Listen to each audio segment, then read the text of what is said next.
Hello, hi, welcome. I'm Symbiosis, and the short answer is yes. Yes, they are. I mean, I can see it, you can see it, I'm not the first one to point it out, and I'm not going to be the last one to point it out either. It does somewhat make sense given that Kamen Rider, despite using English from time to time, is very Japanese-centric, and Toei seems to be making more of an effort to have more of a global appeal with Zeztz. With minor things like having an English poster, to design changes, which we'll get into, to major things like streaming outside of Japan to other parts of Asia, North America, and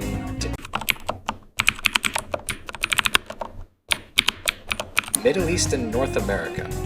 Rest in potatoes, Eurobros, and to us south of the equator, guess a pirate's life is still for me. Now I want to focus on which superheroes in particular Zeztz takes inspiration from, besides Ichigo, because I believe there are several design choices, both blatant and subtle, to where I am able to narrow it down to 2 superheroes, give or take a couple of variants. Now looking at the design, whether you like it or not, on the surface it doesn't really seem to fit with the premise they're going for.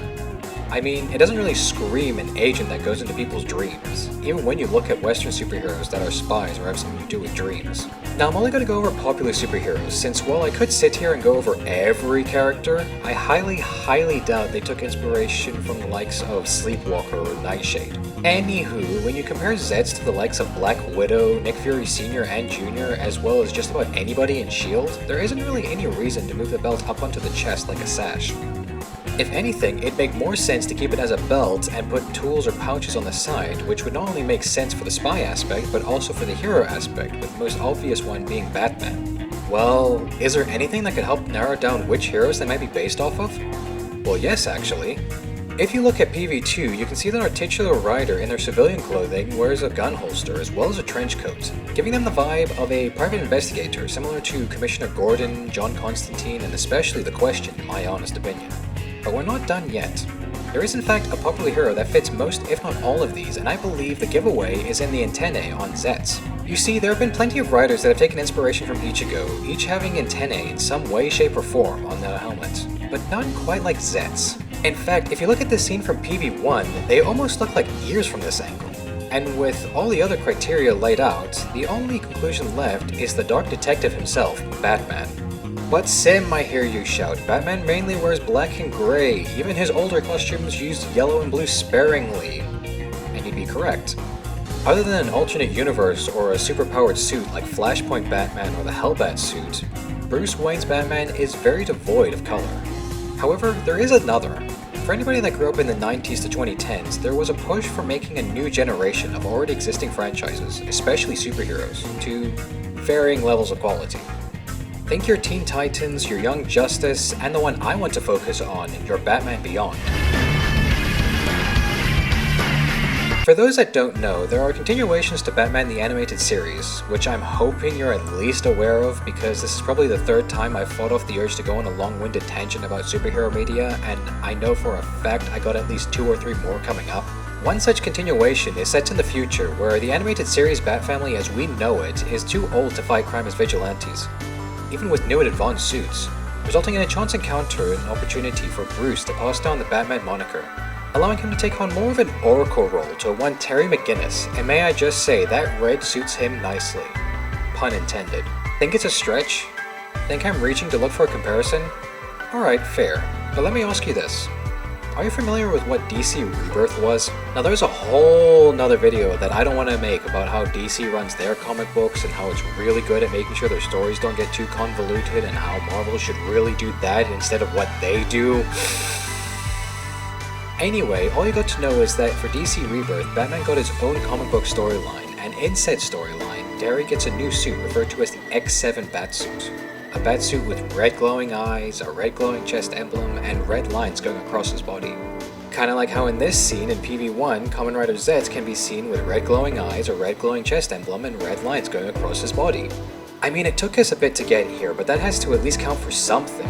With so many visual connections on top of the legacy of Batman as the quote-unquote world's greatest detective that focuses on stealth, espionage, and hand-to-hand combat, skills crucial all for a spy or a secret agent. Now that I made my case for one inspiration, I did say earlier in the video that I narrowed it down to 2 superheroes, and I believe this next one has an even stronger case. Looking back over PV1, Zeztz can be seen in a number of locations that kinda caused a little bit of controversy. controversy aside, one location stuck out to me as it reminded me of a scene in a couple of movies. Scenes so popular they were featured commonly in their respective trailers. And that being this scene and how similar it is to both of these scenes in Spider-Man 3 and Into the Spider-Verse respectively. I refuse to believe that this is just a coincidence, considering this is the first location they're shown in besides the underground parking with them getting on the motorcycle. And the fact that said equivalent scenes for the Spider-Man are significant to the turning points in their story. And we're all aware of the history Toei has with Marvel, with the likes of Battle Fever J, Tokusatsu Spider-Man, the fact that the late Stan Lee wanted to make Power Rangers with Sun Vulcan before Haim Saban could get the opportunity with Zyuranger. So if they took inspiration from any superhero, it would make sense it'd be a Marvel one, especially Spider-Man. I mean, just look at these eyes and try and tell me that they're not a mix between Spider-Man and Ichigo's. So between all the variants of Spider-Man, who do I think was the inspiration? Was it a Parker, a clone, Takuya himself, one of the variants in or outside the main 616 universe? Well, going back to my rule of limiting it to popular heroes, I believe it to be none other than Miles Morales himself. He's arguably the most well-known and beloved Spider-Man variant by the broad public. He was the only other one sitting along the skyscraper in his scene. Much like Terry McGinnis, his colors also fit the Zeztz color scheme. And Zeztz also has these fuck ugly shoes, just like one of the worst decisions done to Miles since they did What If of him as Thor and turned him into a bunch of stereotypes. Not so fun fact, they made Odin in this What If bald, so this line makes no fucking sense. Listen, I held my tongue on so many comic book rants and tangents making this video, okay? I get this one mini ones this far into the video. While we're taking a break, may I ask for you to please do the YouTube stuff and like the video, or even dislike it if you want to. And while you're down there, if you would feel so inclined, may you please also write a comment, share the video, or even subscribe. I'm really close to 1,000, and I have plans that can only be put into motion once that goal is achieved. I promise to shut up about it once I hit the goal. Alright, enough whoring myself out, let's wrap this up. Now, could they have taken inspiration from elsewhere like the original characters, or just from one or all of them, and even possibly more? Or even none of them? Yeah, it's possible, and quite honestly, it's even probable. I don't have any special insider info or leaks. I'm just a guy that wanted to capitalize on the buzz around the new Kamen Rider series while also showing my love for the superhero subgenre. I chose Batman and Spider-Man because they're arguably the most popular characters of their respective publishers, so taking notes from them seems like a no-brainer for more global appeal. In fact, I go further and say Spider-Man is the most popular superhero, period. I mean, who doesn't at least like Spider-Man? Other than Zeb Wells in Marvel Editorial.